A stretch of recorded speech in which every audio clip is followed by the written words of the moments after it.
ओ जिसके लिए महफिल कोनेम सजी है, फिरदौस बनी जिसके वसीले से बनी है। ओ जिसके लिए महफिल कोनेम सजी है, फिरदौस बनी जिसके वसीले से बनी है। ओ हाशिमी माँ की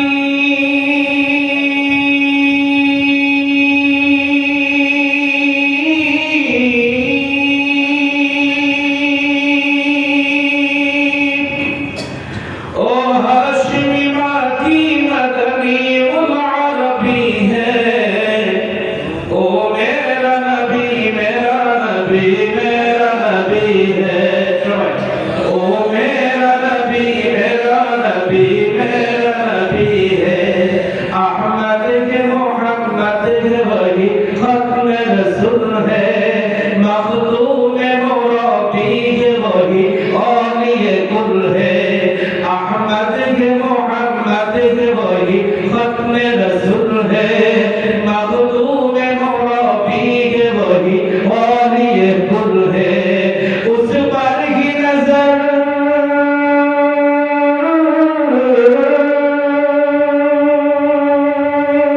उस पर ही नजर सारे जमाने की लगी है। ओ मेरा नबी मेरा नबी मेरा नबी, ओ मेरा नबी मेरा नबी मेरा नबी है। ओ मेरा नबी है। मरहबा अल्हम्दुलिल्लाह। रसूल करीम सल्लल्लाहु अलैहि वसल्लम মিলাদুন নবী সাল্লাল্লাহু আলাইহি ওয়াসাল্লাম আজকে আমরা বাহাদুরপুর তোবরা জামে মসজিদে পালন করতেছি। কিন্তু বাপজানেরা ভাইজানেরা প্রিয় এলাকাবাসী আপনাদের বলি, আজকে আমরা আমার নবীজির আগমনের আলোচনা করব। কিন্তু আজকে যে মজলিস, এখানে আমি গুনাহগার বসে আপনাদেরকে মিলাদুন নবীর কথা বলবো। আপনারা মহব্বতে মিলাদুন নবীর কথা শুনবেন। এটা এমনই পবিত্র একটা মাহফিল, পৃথিবীর ইতিহাসে পৃথিবীর সৃষ্টি থেকে শুরু করে আজ পর্যন্ত এবং কিয়ামত পর্যন্ত যত মাহফিল পৃথিবীর জমিনে হবে, পৃথিবীর জমিনে বহু মাহফিল চলতেছে, চলবে। কিন্তু বাপজানেরা, আল্লাহ রাব্বুল আলামিন এই পৃথিবীতে আমার নবীজিকে পাঠানোর আগে শুধু আমার নবী মুহাম্মদুর রাসূলুল্লাহ সাল্লাল্লাহু আলাইহি ওয়াসাল্লাম নয়, বাবা আদম আলাইহিস সালাম যখন পৃথিবীতে আসে নাই, বাবা আদম আলাইহিস সালাম যখন পৃথিবীতে আসে নাই, কোন নবী যখন পৃথিবীতে আসে নাই, কোন মানুষের অস্তিত্ব যখন পৃথিবীর জমিনে পড়ে নাই, এমন একটা সময় যখন শুধুমাত্র আদম আলাইহিস সালাম থেকে শুরু করে ঈসা রূহুল্লাহ পর্যন্ত এবং এখন বর্তমান বিশ্বে কোটি কোটি মানুষ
কেউ যদি এলাকায় এসে মানুষের সাথে প্রভাব বিস্তার করতে যায়, আগে খুঁজবে এলাকার মাতব্বর কারা, ঠিক না? এলাকার মাতব্বর থেকে তাদেরকে খুঁজবে। আর টোটাল বাংলাদেশ এত গেল ৭২ ইউনিয়ন যদি কেউ মাতব্বরি করতে যায় বাইরে থেকে এসে, এখন যদি মনে করেন পুরো বাংলাদেশটা চলবে, পুরো বাংলাদেশটা তারা নিয়ন্ত্রণে আনতে চায়, তখন প্রধানমন্ত্রী যিনি থাকবে তাকে ধরবে, ঠিক না? কথা বলে আল্লাহ রাব্বুল আলামিন প্রথম বৈঠকে, প্রথম রূহ জগতের মাহফিলে সবার রূহ নিয়ে আল্লাহ তাআলা স্বীকৃতি নিলেন। কিন্তু আমার নবীর ব্যাপারে যখন স্বীকৃতি নিলেন, তখন সব রূহ নিয়ে আল্লাহ স্বীকৃতি নেন নাই। কারণ আল্লাহ তাআলা জানে গোড়া ধরতে হবে, গোড়া। আমাদের সবার রূহ নিয়ে আল্লাহ নবুয়তের স্বীকৃতি নিলেন। আর দ্বিতীয় যে মাহফিল রূহ জগতে হয়েছিল, আরশের আযীমে আল্লাহ তাআলা যে মাহফিল করেছিলেন, এখানে শুধুমাত্র ১,৪০,০০০ নবীদেরকে নিয়ে আল্লাহ মাহফিল করেছিলেন। কারণ আল্লাহ তাআলা জানেন আদম থেকে ঈসা পর্যন্ত প্রত্যেক নবী দুনিয়ায় যাবেন, প্রত্যেক নবীর হাতে পাওয়ার থাকবে, দেশের পাওয়ার, রাষ্ট্রের পাওয়ার থাকবে। এই নবীকে যদি আমি স্বীকৃতি দিতে পারি, তাহলে তার উম্মতগুলো ওই নবীর সাথে একত্রতা পোষণ করবে। এজন্য আমাদের রূহটাকে আলাদা করে দিলেন। দ্বিতীয় যে মাহফিল আল্লাহ তাআলা করেছেন, এখানে শুধুমাত্র নবীদের রূহ ছিল। প্রত্যেক নবীদের রূহ নিয়ে আল্লাহ তাআলা একটা বৈঠক করেছিলেন, একটা মাহফিল করেছিলেন। সেই মাহফিলের নাম হচ্ছে ঈদে মিলাদুন নবী। আজকে যদি পৃথিবীর জমিনে আমাদের আফসোস হয়, যারা আমার রাসূল সাল্লাল্লাহু আলাইহি ওয়াসাল্লামের মিলাদুন নবীর মাহফিলের বিরোধিতা করে, পৃথিবীতে বহু মাহফিল হয়, সিরাত মাহফিল হয়, তাফসীর মাহফিল হয়, কোথাও বলা নাই মিলাদুন নবীর কথা, কিন্তু কোনো তাফসীরুল কোরআন মাহফিলের দলিল নাই, কিন্তু মিলাদুন নবীর দলিল আছে। সুবহানাল্লাহ। মিলাদ মানে আমার নবীজির আগমন। শেষ জামানার নবী মুহাম্মদুর রাসূলুল্লাহ সাল্লাল্লাহু আলাইহি ওয়াসাল্লাম পৃথিবীর জমিনে আসবেন। ওনার আশা কথাগুলো নবীদেরকে বয়ান করে কোরআন মাজিদের সূরা আলে ইমরান, এই মিলাদুন নবী হজ আল্লাহ তাআলা রূহ জগতে করেছিলেন। আমি বাংলায় বোঝানোর চেষ্টা করেছিলাম, কেন নবীদের রূহ নিয়ে স্বীকৃতি দিলেন, আমাদেরকে রাখলেন না কেন? আমরা তো সাধারণ মানুষ, আমরা কর্মী, আর আমাদের লিডার হবে নবীরা, ঠিক কি না? মুসলমানদের গাইডলাইন হচ্ছে যে যুগের যে নবী আসবে তিনি। আদম আলাইহিস সালামের যুগে যত মানুষ পৃথিবীর জমিনে ছিল, তারা যারা আদম আলাইহিস সালামকে মেনে না নিয়েছে, তারা জাহান্নামী হয়েছে। কারণ উনি হচ্ছে আল্লাহর পক্ষ থেকে গার্জিয়ান। দেশের বংশমত করে পৃথিবীর একজনই গার্জিয়ান, তিনি আদম আলাইহিস সালাম। উনাকে যিনি মানবে, তিনি আল্লাহকে, আল্লাহ তাকে পছন্দ করবে, তাকে জান্নাতে দিবে। ওনাকে মাইনাস করলে সে জাহান্নামী। এজন্য আল্লাহ তাআলা জানেন আমার নবী পৃথিবীর জমিনে আসার আগে অনেক নবীর আগমন পৃথিবীতে হবে। এজন্য নবীদেরকে নিয়ে আল্লাহ খেলাটা খেললেন, নবীদেরকে নিয়ে আল্লাহ তাআলা স্বীকৃতি দিলেন। আল্লাহ তাআলা বলতেছেন, দ্বিতীয় বৈঠকে নবীদেরকে একসাথে করে আল্লাহ তাআলা সূরা আলে ইমরান ৮১ নম্বর আয়াত, আল্লাহ তাআলা নবীকে কত সুন্দর করে নবী সাল্লাল্লাহু আলাইহি ওয়াসাল্লাম যখন দুনিয়া আসলেন, নবী সাল্লাল্লাহু আলাইহি ওয়াসাল্লামকে আল্লাহ তাআলা বলছেন, নবী আপনি স্মরণ করেন রূহ জগতের মধ্যে আমি প্রত্যেক নবীদের রূহ এক জায়গায় করে আমি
আয়াতগুলো দিয়ে আপনি নবীকে রাসূলের গায়েব প্রমাণ করতে পারবেন? আজকে লাইনে যাব না।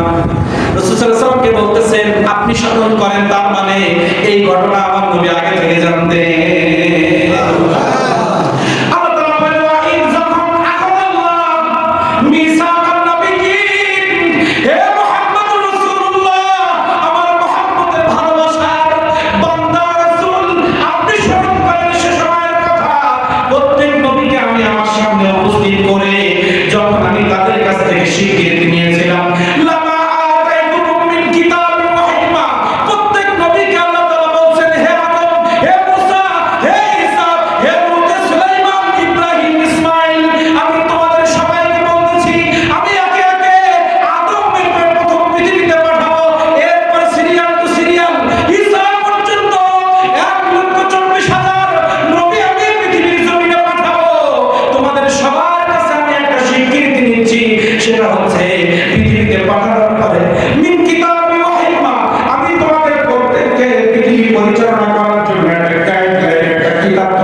আমি সুলাইমান স্বীকৃতি দিলাম, আমার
আমরা আল্লাহর নাম নিব কিন্তু নবীর নাম দরকার নাই।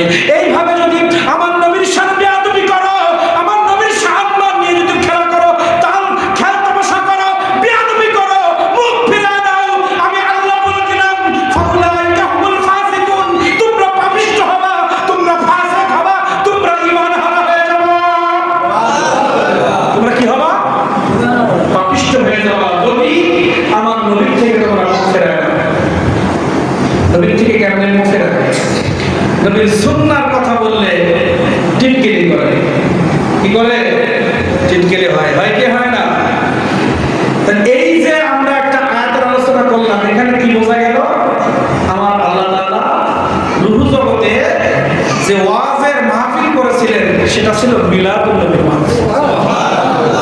আর সেই মাহফিলটা হুবাহু আমরা পৃথিবীর জমিনে করতেছি। এখানে আর কি দলিল লাগবে? আর দলিল লাগবে? আজকে বাহাদুরপুর উত্তরপাড়া জামে মসজিদের মাইকের আওয়াজ যতদূর যায়, ইমানদারদেরকে বলছি, কারণ আল্লাহ ইমানদারদেরকে নবীর কথা বলতে বলেছেন। এই মসজিদের মধ্যে বর্তমান ছোট ছোট বাচ্চারা আছে, যুবক ভাইরা আছে, ইমাম মুয়াজ্জিন সাহেব আছে, সভাপতি, সেক্রেটারি, ক্যাশিয়ার, সাধারণ মুসল্লি। আজকে হাত তুলে আল্লাহকে দেখাতে হবে, আল্লাহ এখানে আমরা যারা বসে আছি যতদিন আমাদের হায়াত থাকবে, আপনারা কি বলবেন আমি বলে দিচ্ছি, লাস্টে শুধু হাত তুললে স্বীকৃতি হয়ে যাবে। আপনারা এত কথা বলতে পারবেন না, আপনাদের হয়ে আমি বলছি। আমরা সবাই এখন একটা ওয়াদা করব, হে আল্লাহ, যতদিন আমার রূহ আছে, আমার এই দেহের মধ্যে প্রাণ আছে, আমি যতদিন পৃথিবীতে বেঁচে থাকবো, আমার নবীর শানে আমার জীবনকে আমি বেয়াদবি করব না, আমি মিলাদুন নবীর বিপক্ষে কোনো কথা বলবো না। যেখানে মিলাদুন নবীর বিপক্ষে কথা হবে, আমার জীবন বাঁচিয়ে রেখে আমি সেখানে লড়াই করব।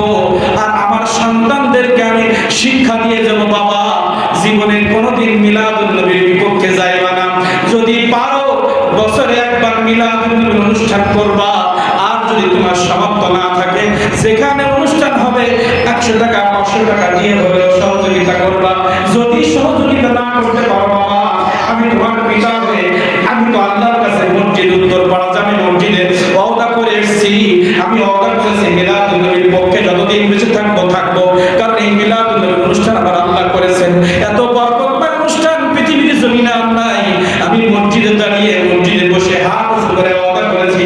এজন্য বাবা তোমাকে আমি ওসিয়ত করে গেলাম, আমার মৃত্যুর পরে তুমি যতদিন পৃথিবীতে বেঁচে থাকবা, বছরে একবার মিলাদুন নবীর অনুষ্ঠান তুমি করবা। যদি তুমি না করতে পারো, যারা করবে তাদের সহযোগিতা করবা। সহযোগিতা করার মতো বুদ্ধি, পরামর্শ, টাকা যদি তোমার কাছে না থাকে, মিলাদুন নবীর অনুষ্ঠানে উপস্থিত থেকে তুমি মিলাদুন নবীর সহযোগিতা করবা। এই যে কথাগুলো বললাম